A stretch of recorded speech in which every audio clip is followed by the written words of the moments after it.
naso siyabona ukuthi sinesikhali esisodwa esimqoba ngaso lo bathi abaseXhoseni ongendawo simqoba ngezwi langezwi lobufakazi bethu.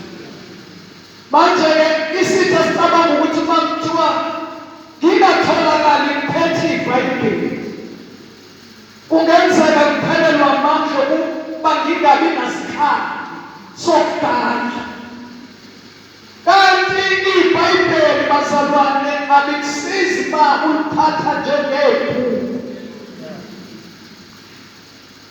Uma bezala wami esehlangene noJesu bantwana bakaNkulunkulu wahlangana nomoya oyingcwele ebudaleni bakhe wathatha iy'mfatho zesonto lakhe wayozipha abana kwabo. Ayikho enye into abephila ngayo ngaphandle kokuzondla ngokufunda izwi likaNkulunkulu. Waxoxela ngelinye ilanga ethi uke waba yimpumputhe wavaleka amehlo emendweni-ke wabazali bethu. Niyawazi umendo wabazali bethu uthi ngakhala kuNkulunkulu mthanami ngithi Jesu ngivula amehlo khona ngizofunda izwi lakho. Nasi isicelo sakhe. Okwesibili, Nkosi, uma ngiba yimpumputhe ngizodontshelwa ngoba ucela ungivulele amehlo ukuze afunde izwi. uJesu wawavula amehlo akhe wabona ngendlela ecacile. Ayikho into abechitha isikhathi ngayo ugogo uMandela ngaphandle kokugqolozela izwi. Uma esefika emkhawulweni wey'nsuku zakhe wayeseseMaritzburg kwasiyisibona kusisokudala. Thina sinemvuselelo eNewcastle u-207 ekuseni-ke uma bavuka yongcwaba kwenye indawo mina angishiye eNewcastle ngivukele edrobheni eNewcastle ngiyofuna nami engikudingayo. Lukhona ucingo ngisedolobheni eNewcastle nangu gogo la ufuna ukuphelela ePassage. Bese ngithi ngicela ninginike ucingo ngixoxe naye.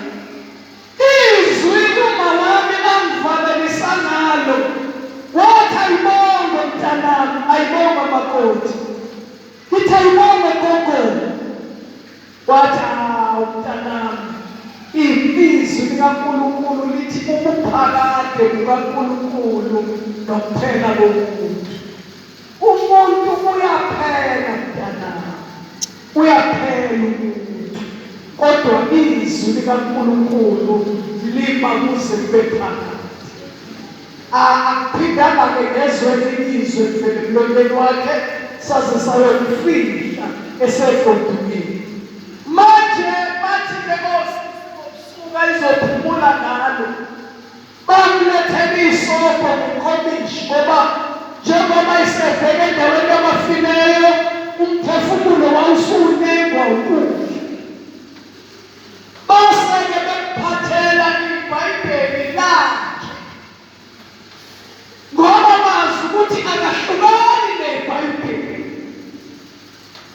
Uma bezala wami uma sebembonile bambona sebebuya nehlaya-ke bathi ugogo wathi angithi wathi egcine enkquthu ubaba uGeshweni wamamukelisa isidlo endlini. Wathi ubaba uGeshweni, God bless you, ebupha isidlo. Kanti ugogo kuzozonke indlela ukuthi blossom. Mangabe babayi basebabuza ukuthi usho ukuthini ukuthi blossom. Ayi bakhubatheke. Wawuzwaphi lokho ba? Kwasho umkhulu ngeshwephe emnika isidlo wathi blossom. Bahleka-ke bazalwane ihlala abashiyana.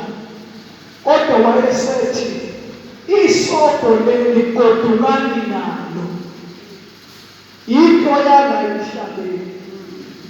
Alright man. Nanti iBhayibheli lakho. Nali iBhayibheli godukani nalo. Yinto yala emhlabeni.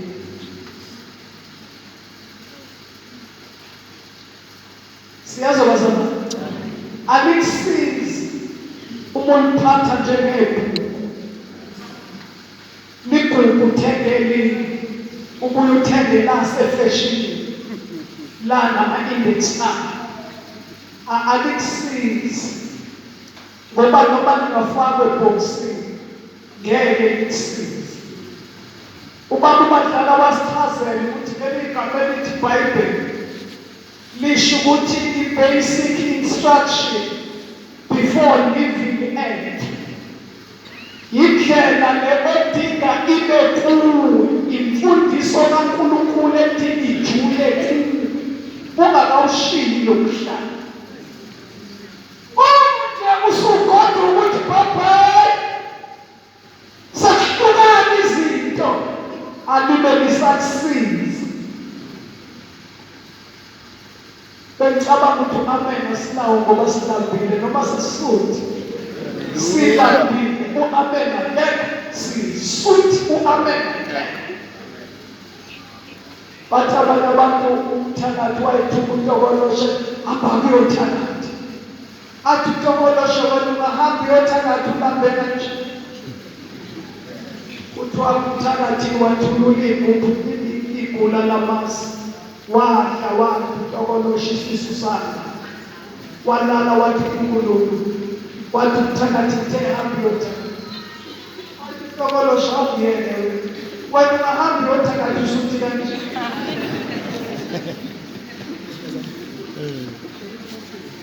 Angabe inkinga wakho emasini.